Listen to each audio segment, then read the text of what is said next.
Coach of the year, James. Who is your third ranked coach of the year candidate?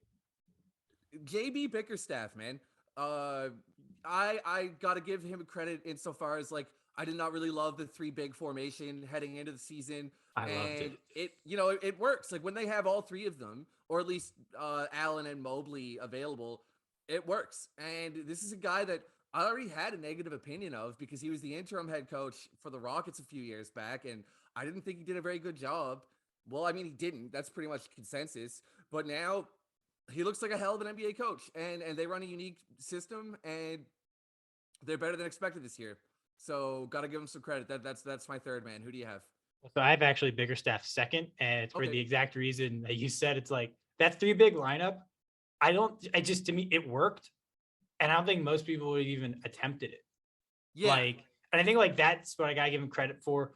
Also, they've weathered a bunch of injuries to key dudes. He's gotten Kevin Love to be a high producing bench player. Darius Garland has really taken a step forward. Evan Mobley came in, trusted him, got a lot out of him. I think, you got to give him credit for putting Mobley like in a good position to succeed. Like that's tough. A lot of guys got better on that team, and you got to give Bickerstaff some credit for it. My third was Taylor Jenkins with the Memphis Grizzlies. To me, the overall record without Ja Morant is just like, well, I think they're 20-4 now. They've lost their last two. We touched on this earlier. I think, was it last episode? I think so. Yeah. Yeah, about how like we both were like, the Grizzlies were like getting lucky to a degree about playing better to the degree they have without Ja Morant. But like, let's be real here, 20-4 without a guy who's probably going to make what, all NBA second team at the worst. A guy who, if he'd been healthy all season, probably be in the MVP conversation, wouldn't win it, but would be like legitimately in it. 20-4, second seed. They went from like being in the play-in last year to being the second best record in the league behind the Suns, who are going to win 65 games. I mean, you just have to look at that and say, holy shit, right? Like to me, they play a really crazy style of basketball. They're super aggressive with their offensive boards. They don't turn the ball over. They get it out in transition. They just do the shit that like you need a good coach to have, because like so much of it's just like, hey, we're going to fucking play really hard every night. And that's why I have him third. The only reason I don't have him higher is it's like, I actually think the front office assembled a really, really fucking good deep roster, and an average coach probably would have won like 45 games with this team. Yeah, that's definitely fair. So, I mean, to no surprise, Taylor Jenkins is my runner-up. It's my second pick. Oh, so we just have 2 and 3 flip-flop. We just flipped them. So I guess it's just a matter of like priorities. I'm rewarding a higher win total, whereas you're rewarding a less talented roster, right? So, I mean, you could definitely make a case either way. Like I doubt either of us are too offended by the other's take on that one. I bet we have the same number one. Well, I said it weeks ago. Ty Lue, baby. Oh, no, we don't have the same number one. You don't have. This is a good discussion. Okay, so that means we got our 2 and 3 are interchangeable, and then you don't have Ty Lue number one. What was it? Let me Monty Williams? Is it Montez? Yeah, it's Monty Williams. Yeah. Okay. First of all, I will admit that I overlooked Ty Lue. I'll say that, right? Although I still don't think it changes anything because they're only 500. I love how you're like, they're only 500. Yeah, and I'm like, well, crew. Once again, I say it with like the Nuggets thing. It's like, it's not like Kawhi Leonard's contract comes off the books for the season. They like, that's like 40 million they can't use to help this season's roster. Ty Lue is a great choice. All I want to say for Monty Williams is I feel like any other choice may arguably be a case of overthinking. This guy coached a 63-win team that'll probably be a 64-5-win team without a consensus top 10 player. Like to me, that's just coach of the year almost by default. I think Ty Lue is a better coach than Monty Williams. I think Ty Lue might be the best coach in the league. I just think that the circumstances dictate Monty Williams. I'm not going to fight you on Monty Williams. I think he's a good coach.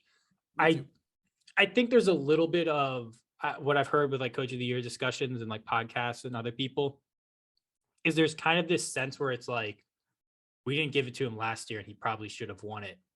And like, we want to make sure he gets one. And I'm like, look, dude, coach of the year doesn't fucking matter to these guys. I mean, like, maybe it does matter, but if we're going to be completely honest, you know what gets you paid as a coach? Rings. These Yeah. things. Yeah. The things that Which go Ty on Lue already there. has. Ty Lue already has one. But like, that to me is the things like Monty Williams is a good coach. But once again, kind of like what I held against Taylor Jenkins, that roster is so fucking good. Like, you would have to, and like Chris Paul is just, you know, I don't want to take anything away from Monty Williams, but like Chris Paul, wherever he goes, the offense is always really fucking crisp. I mean, like, look what he did in Oklahoma City with like a second year SGA and fucking Dennis Schroeder. That like 3-guard lineup, granted, I think they had Billy Donovan, who's also a good coach, but like that 3-guard lineup was like absolutely absurd. Chris Paul to me is like, he's great. He's like probably one of the league's like 10 best assistant coaches, and he's like one of the 10 best point guards. So it's like, it's a perfect thing. I think Monty Williams is great. I love how they have a really effective offense that basically is like a throwback. Granted, you can do that when you have 2 elite mid-range shooters. So I don't know if you were to take Monty Williams' offense and put on like another team, would it boost them or would it hurt them? That's like one of the questions I would have. He probably would be like, don't take as many mid-range. You don't hit them. Yeah, it's a tough one. It's a tough one. Like, I want to reiterate. I really think that Ty Lue is quite likely the best coach in the NBA. It's just, I don't know. I have a hard time with a 500 team, but this is a good case to make, you know? Yeah. I mean, the fact that they're 500 to me in that Western Conference, which while like the bottom isn't great, the top is quite good. They have a bunch of like crazy, like 20 plus point comebacks. When your fucking best player over the course of like, if you were to pick the Clippers MVP this season, it would probably be like Reggie Jackson. Yeah, or it would be Paul George for the time that he was available, but that makes the same case because like he was so unavailable, you know? Yeah. I mean, and Isaiah Harden, I mean, Zubac, you know, but like Isaiah Hartenstein has like been like a really good backup center. Yeah. Zubac is criminally underrated. And like, I think, you know, Lou gets a lot out of him. I don't know. I just see a team where it's like, hey, like most of their like important starters this season are guys that like most teams would be like, this is our 6th man. And maybe just having 8-6 men is actually like the best roster building strategy in the league. Probably not, but yeah. But yeah, I like Monty Williams. I like Bickerstaff. I like Jenkins. I like Ty Lue. And I honestly, Coach of the Year is such a dumb award. Like, what the fuck is the criteria? I'm out here being like, well, like, how'd you do compared to your roster? You're like, it's like, oh, how are the schematics? Like, what the fuck is Coach of the Year? Yeah, no, I see what you're saying.